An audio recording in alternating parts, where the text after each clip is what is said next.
গোপালগঞ্জে জাতীয় নাগরিক পার্টির সমাবেশে হামলার প্রতিবাদে পটুয়াখালীর কলাচিপায় বিক্ষোভ মিছিল করেছে এনসিপি ও সমমনা ছাত্র সংগঠনের নেতাকর্মীরা। বিস্তারিত থাকছে পলাশ হাওলাদারের তথ্যচিত্রে। বুধবার সন্ধ্যা 7:30 গলাচিপা কেন্দ্রীয় মসজিদ সংলগ্ন সড়ক থেকে মিছিলটি শুরু হয়ে শহরের প্রধান সড়কগুলো প্রদক্ষিণ করে। মুজিববাদ মুর্দাবাদ স্লোগানে মুখরিত বিক্ষোভ মিছিলে নেতৃত্ব দেন বৈষম্য বিরোধী ছাত্র আন্দোলনের শাহেদ আবদুল্লাহ। এতে অংশগ্রহণ করেন এনসিপি নেতা মোহাম্মদ শাহেদ হুসাইন, যুবনেতা জুবাইর আবদুল্লাহ, ছাত্র শিবির সভাপতি কাজী খায়রুল হাসান, ইসলামী ছাত্র আন্দোলনের সভাপতি রাকিবুল ইসলাম, ছাত্র শিবিরের সেক্রেটারি শাহজালাল, এনসিপি নেতা মাহবুবুর রহমান ও জামাত নেতা ফজলুর রহমান প্রমুখ। বক্তারা অভিযোগ করেন, সরকারের ছত্রছায়ায় গোপালগঞ্জে শান্তিপূর্ণ কর্মসূচিতে হামলা চালানো হয়েছে। তারা বলেন, মত প্রকাশের স্বাধীনতায় এই ধরনের হামলা গণতন্ত্রের জন্য হুমকি। অবিলম্বে হামলাকারীদের গ্রেপ্তার ও দৃষ্টান্তমূলক শাস্তির দাবি জানান তারা।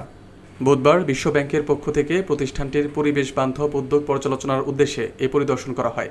ইকো সোশ্যাল ডেভেলপমেন্ট ফাউন্ডেশন রংপুরের প্রকল্প পরিচালক জাহাঙ্গীর আলম ও কারিগরি কর্মকর্তা আকলম হোসেন পরিদর্শনে সহায়তা করেন। কারখানার পরিচালক নূর আলম খান বলেন, এই ভাটাটি পরিবেশ ও কৃষি বান্ধব, পরিবেশ রক্ষায় এটি একটি কার্যকর মডেল।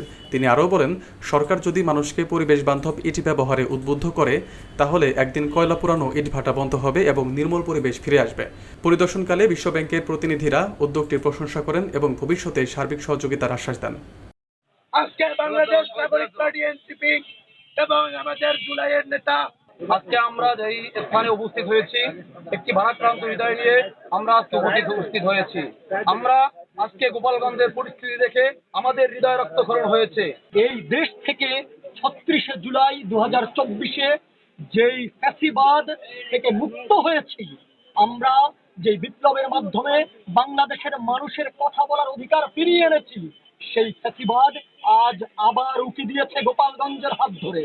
আমরা স্পষ্ট ভাষায় বলতে চাই, স্বৈরাচার পতনের পর 5 আগস্টের পর আমাদের হাসনাত আমাদের সার্জিসের উপর হামলা করবে, তা আমরা মেনে নিতে পারি না।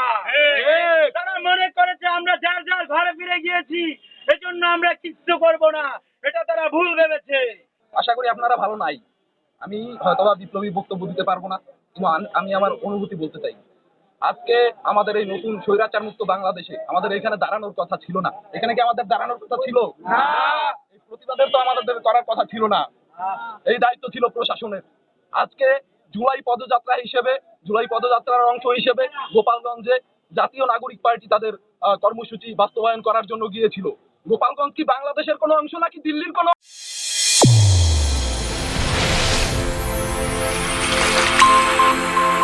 চ্যানেল A1 হৃদয়ের স্পন্দন।